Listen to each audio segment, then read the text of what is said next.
Hi, welcome to another episode of Paultre on Power, Power System Design's podcast on the latest in power and power design. I'm your host, Alix Paultre, and today we've got Dr. Sanjoy Banerjee. He's with the City of New York's Energy Institute, and we're going to talk about their latest developments in zinc-anode technology. Isn't that right, sir? Thank you, Alex. Yes, let me tell you a little bit about the technology.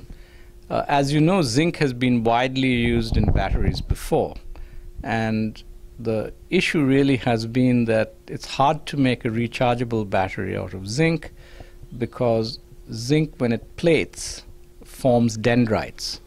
Dendrites are uneven structures which form when you electrodeposit zinc, which tend to then short the battery out when you cycle it.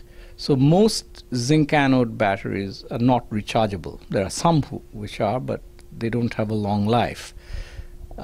Typically, the Duracell or D-cell batteries you use are zinc anode batteries. They use a manganese dioxide cathode, and they're primary batteries, so you discharge them once and then you dispose of them.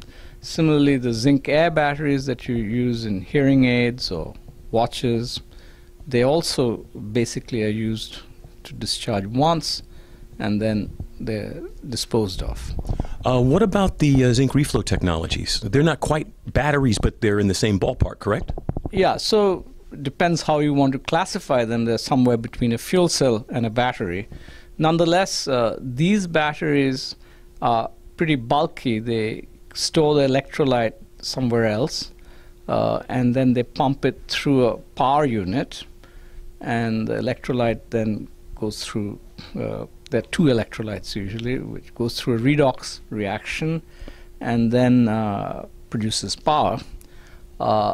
They need usually a fairly large storage space. And so they're looked at for grid storage. A typical example is a zinc bromide battery, for example. Now, the battery technology that we've developed is more like your normal lead-acid batteries in size, or lithium-ion batteries. They're not flow batteries in that sense of the word. However, we use a little bit of stirring to control the dendrites. So what really happens is, without getting too technical, most batteries are governed by diffusional processes, diffusion of ions and so on. And when you have diffusional processes, these processes are governed by something which I'm sure your audience will understand, which is an elliptic system of differential equations called Poisson equations. These Poisson equations are prone to certain types of instabilities. So electrodeposition, for example. You could make a corny joke. It's fishy, but yeah. So, but yes, it is fishy. The whole business. Poisson wasn't, though. As you know, he was a great mathematician. Yes, of course. Right. So the issue really is it's very hard to deposit things in these sort of diffusional environments evenly. So what we do is, with a little bit of convection, we change this elliptic system to what I'm sure the electrical engineers in your audience will understand, a parabolic system. And with that, we can suppress the instabilities. So basically, a little bit of convection can be very, very little, because diffusion of ions is very slow, in fact. With very little convection, we can control these dendrites. So just a little bit of stirring. So that's the key technology that we developed for the zinc-nickel systems. And that allowed us to really deep cycle these batteries to their whole capacity, essentially over 5,000 times. I mean, that's really been done. Well, so you're essentially, it's like taking a small pool or a small pond and you're agitating the water so you don't get buildup. You're doing the same. It's just basically keeping it flowing so that the buildup doesn't occur. Right. In other words, what we're doing is we are evening the concentration field. We are not allowing the accumulation of material, as you say, in the wrong spots. We're evening out the concentration so that it deposits much more uniformly. How does that affect device efficiency? It doesn't almost at all, because the amount of energy you're putting in is of the order of 0.2% of the overall efficiency. So it's very, very little. So these batteries, the round-trip efficiency are well over 90%. So they are much better than you would expect. I mean, if you had no stirring, it may be 90.2%. With the stirring, it's 90%. You lose a little bit, but very little. So, but it does impact significantly the number of cycles the battery can withstand. Yes, it does. That's the most significant gain. You know, a typical, let's say, zinc-nickel battery, which has been made by many companies and tried, at most goes through about 400 cycles, maybe 500, before they fail. Or by failure, the capacity drops below 70%. And these are primarily due to shape change in the zinc electrode due to non-uniform deposition, or dendritic structures which short the battery itself. So both of those can give rise to problems, and depending on the situation. In any case, what we find is our batteries can go up to well over 5,000. We haven't been able to fail them.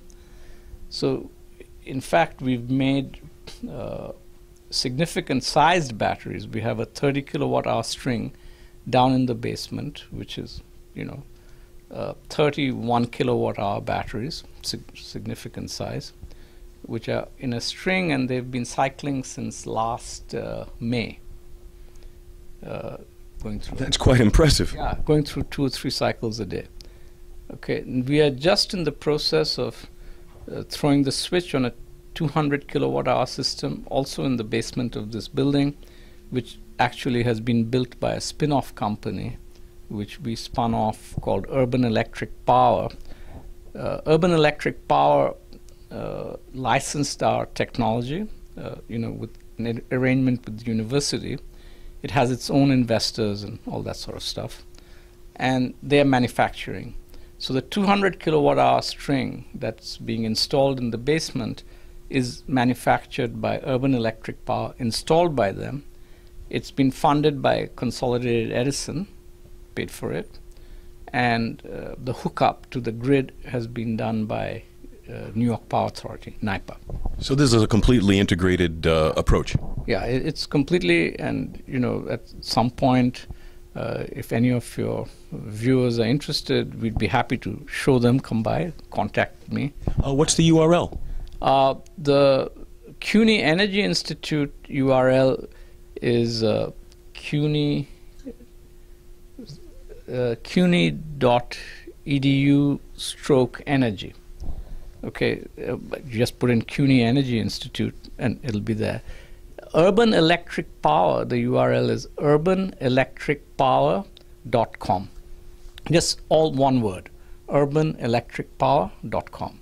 So now, this technology, your approach to it, can this approach benefit other battery chemistries, or is it uniquely suited for the zinc technology? That's a very good question. I don't know. We've focused on zinc because zinc is cheap, it's not flammable, and there's a lot of experience with zinc because the zinc alkaline batteries and the zinc zinc air batteries, the primary batteries, are very well known. So environmentally very benign. And we have a variant of the zinc nickel battery, which is just like your D cells, the zinc alkaline, where our cathode is manganese dioxide. So that's a lot cheaper. Mm-hmm. Now, we can't go yet to 5,000 cycles because of the manganese dioxide. We're working on it, but we can get to 2,000 cycles, which is already pretty good. So it's very good because, your zinc alkaline batteries, they can't be cycled at all. I mean, you throw them away or you dispose of them. So I think those batteries will be maybe a quarter of the cost of the zinc-nickel batteries. And their cycle life may be a half or a third of the zinc-nickel. But it's a matter of cost versus how long you want it to last, you know. Exactly. For certain applications, the zinc-manganese dioxide batteries may be very, very attractive. For example, for car batteries, you know, you can get the lead out of the batteries in some way. So what we're looking at is potentially a somewhat different market for the zinc-manganese dioxide batteries, not so much for grid support or for demand charge management or whatever you want to do on the grid, but more on the transportation sector. Because they're much lighter than lead acid and have a higher capacity, and their cost is lower than lead acid, we are hoping that they can be used, for example, in start-stop vehicles. You know, what we see the future almost coming in the next maybe 10 years is more and more vehicles to reduce pollution will probably go the start-stop route. So we are going through some extensive testing of these zinc-manganese dioxide batteries now for start-stop vehicles. Makes a lot of sense. You know, so while they don't have quite the cycle life you need for a grid system, which is 30 years or something, which is what the utilities typically want. You know, when we deal with Con Edison or New York Power Authority, that's what they want. With a vehicle, you're looking at something like a 5-year life, and you're typically in a start-stop vehicle not completely discharging the battery. You know, all you do is probably take some top part of the capacity, and only if you leave your lights on overnight or something, you discharge it completely. So that's not a routine full discharge. So there are two different uses for these zinc-anode batteries. On the grid support, you know, whether it be renewable firming or, you know, congestion relief. By congestion relief, I mean in areas like New York, you know, your peak demand really determines the capacity of your transmission. Essentially time shifting your peak energies. Yes. So, for example, the battery that we are going to throw the switch on next week, will be able to take initially 10% of the peak of this building, the engineering building, which is a megawatt. So it'll be able to immediately shave off 100 kilowatts of that. And it's a tiny little room, half the size of this room that the battery is in.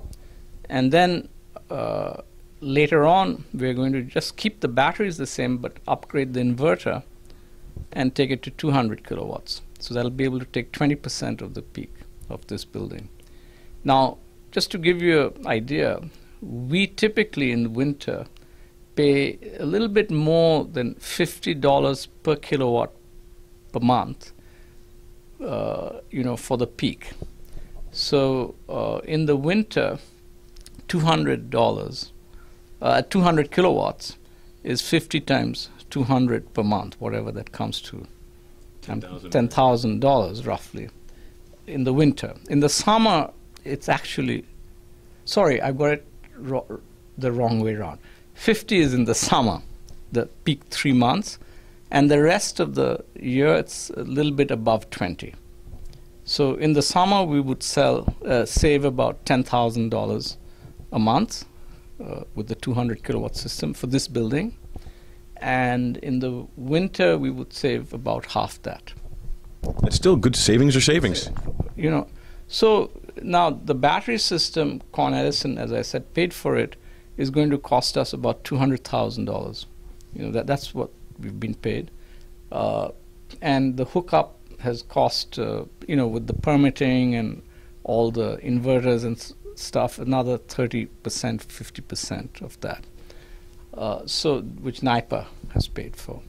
So let's say that we could pay this back in a couple of years, this building. Which is actually very good for any technology, regardless, even if it's especially a new one. Yeah. So what we are expecting is the batteries could be dropped to about half the cost without too much trouble. I mean, we are actually, as part of the string, installing cheaper nickel electrodes. So it's being built in 2 modules. The first is a 100 kilowatt hour module, which has the more expensive nickel, sintered nickel electrodes with zinc. That costs us of the order of $800 a kilowatt hour. That's the real cost because we're actually buying it and building it, which is where the $1,000 a kilowatt hour that Con Ed is paying for it comes from.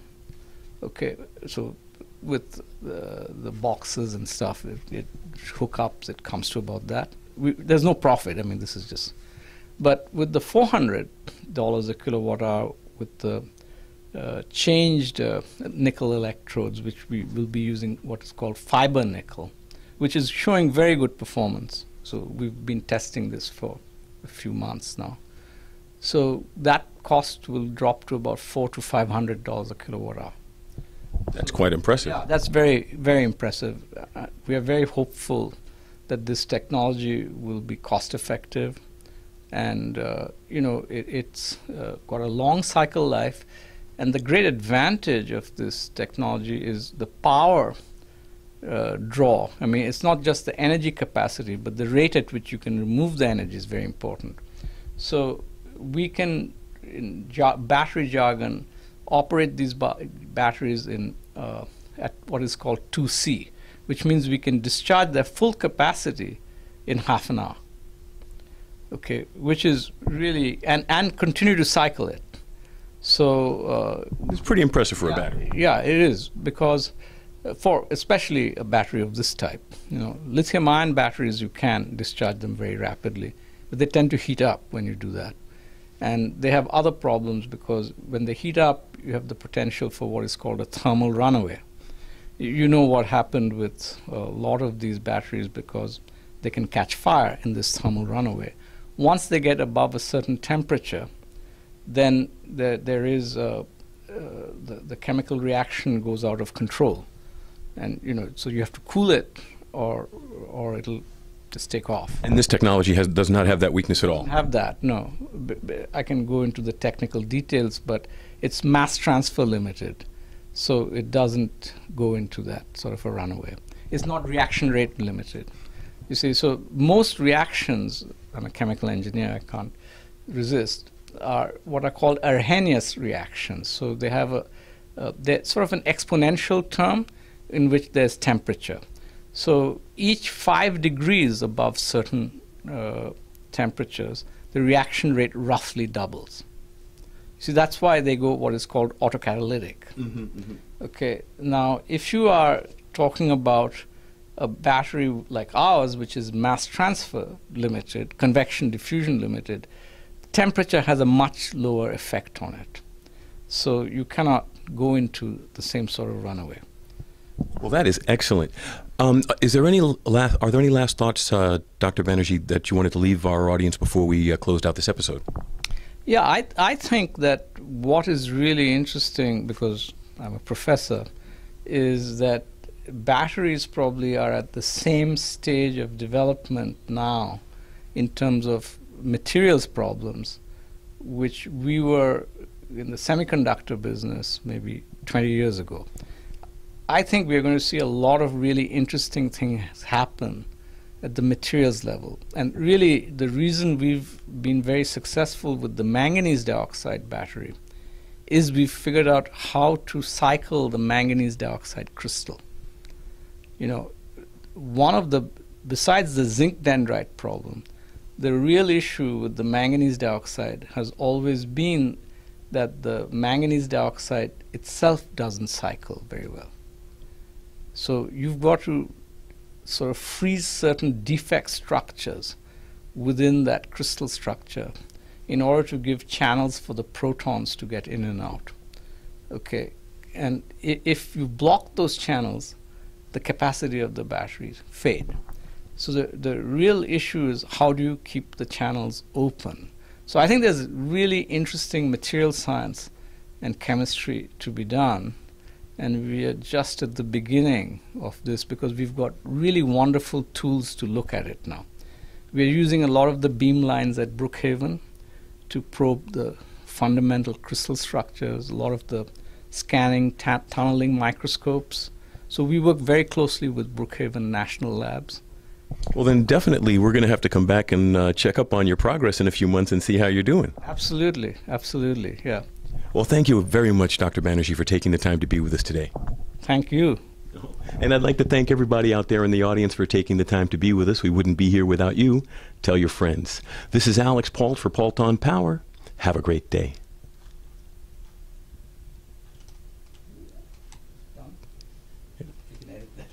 It's not stopping.